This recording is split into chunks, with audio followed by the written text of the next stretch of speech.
presented by Kriti Music World.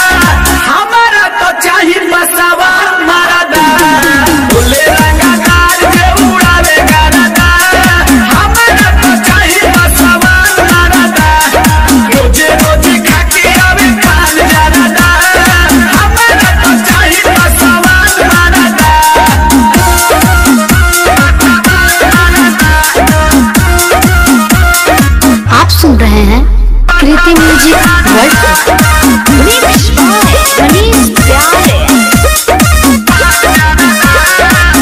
आग लगा दिल पानी में हमरा चढ़ली जवानी में जकरा के रखेला सभे संभाल अपना उ दिल के दुकानी में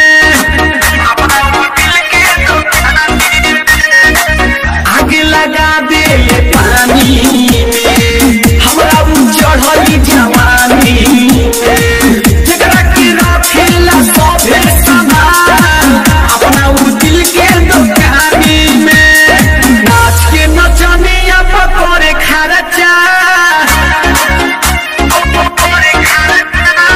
मोछिए पर रखेला उसान मारदा हमारा तो चाहिए बसावा मारदा बोले रंगदार के उड़ावे गरदा हमारा तो चाहिए बसावा मारदा रोजे रोजे खाके आवे पान जरदा हमारा तो चाहिए बसावा मारदा।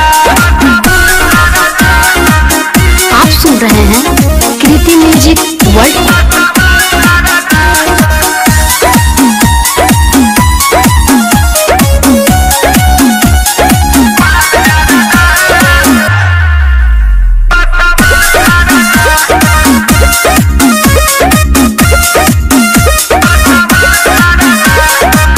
एक से एक फाइन बाड़ी कितना खड़ा लाइन